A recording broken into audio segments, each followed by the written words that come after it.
جو ماں بیٹے کی آنکھ کا ایک آنسو نہیں دیکھ سکتی، سوچئے وہ کتنا جلدی بیٹے کو معاف کر دے گی۔ ماں کو منانے کے لیے چل کے آنا پڑتا ہے، معافی مانگنی پڑتی ہے، پاؤں پکڑنے پڑتے ہیں، آنکھوں سے آنسو بہانے پڑتے ہیں۔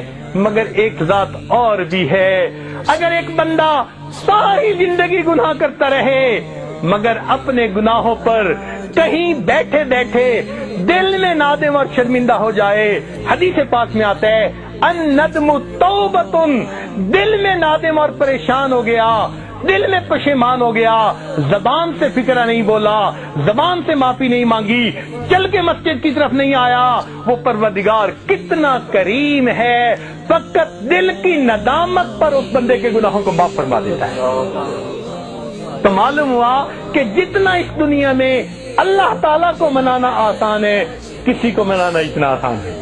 اس لیے کہ جو محبت اللہ تعالیٰ کو بندے کے ساتھ ہے وہ محبت کسی کو بندے کے ساتھ ہے۔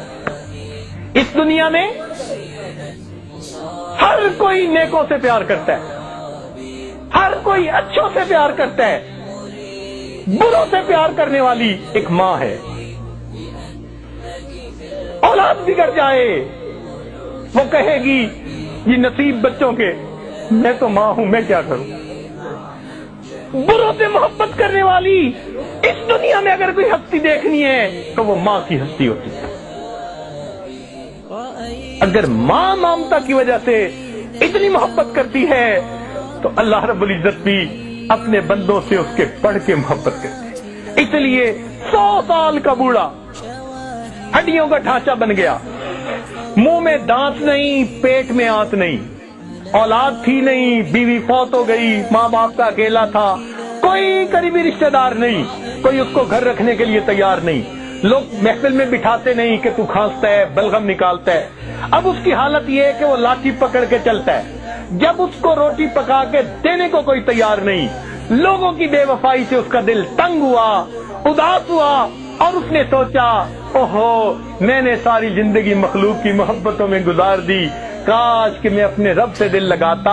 اس 100 سال کی عمر میں لاٹھی پکڑ کے اپنی جھکی کمر کے ساتھ ہانپتا ہوا، کانپتا ہوا اگر وہ اپنے رب کے در کی طرف چلتا ہے تو اللہ رب العزت اس بندے کو تانا نہیں دیتے، تو نے اپنا جمال کہاں ضائع کیا، اپنا مال کہاں ضائع کیا، کیا ہے تمہارے پلے، اب تمہیں یہ وقت یاد آیا۔ میرا پروردگار اپنے بندے کو کبھی یہ الفاظ نہیں فرماتا، بلکہ وہ اگر بوڑھا بھی چل کے آ رہا ہوتا ہے، اللہ تعالیٰ کی جو ہے حدیث قدسی اس کا جواب ہے کہ میرا بندہ میری طرف ایک بالش چلتا ہے، میری رحمت 2 بالش جاتی ہے۔ اگر وہ چل کے آتا ہے وَإِنْ أَتَانِي يَمْشِي أَتَيْتُهُ هَرْوَلًا، میرا بندہ چل کے آتا ہے، میں بندے کی، میری رحمت بندے کی طرف دوڑ کے جاتی ہے۔ تو جو پروردگار اپنے اس 100 سالہ بوڑھے کو بھی تانا نہیں دیتے، بلکہ اور ذرا بات سن لیجئے کہ اگر یہ 100 سال کا بندہ شرابی تھا، زانی تھا، اس نے آ کے توبہ کر لی، اللہ تعالیٰ گناہ معاف فرما دیتے ہیں۔ اور پھر ایک اور بات، شریعت کا مسئلہ سن لیجئے، اگر کسی نے سچی توبہ کر لی، شریعت کہتی ہے اب اس کو پچھلی زندگی کے گناہ پر کوئی آر نہیں دلا سکتا، تانا نہیں دلا سکتا۔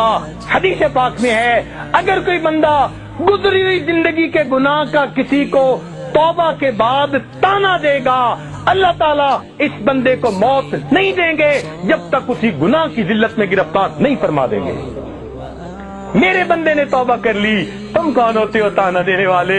سبحان اللہ، وہ کتنا بڑا پروردگار ہے۔ اس لیے ہم اپنے دلوں کی گہرائیوں سے آج سبق کو یاد کر لے، اپنے ایمان کو مضبوط سے اثبت کر لے۔ ہمارا اس دنیا میں پالنے والا اللہ رب العزت ہے۔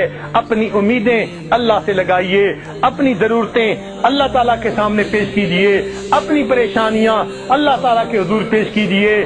ہر بندے کے سامنے اپنی زندگی کے حالات کو کھولتے پھرنا یہ زیب نہیں دیتا۔ ہر بندے کو بیماری نہیں بتائی جاتی، فقط ڈاکٹروں کو بتائی جاتی ہے۔ اسی طرح حالات ہر بندے کو نہیں بتائے جاتے۔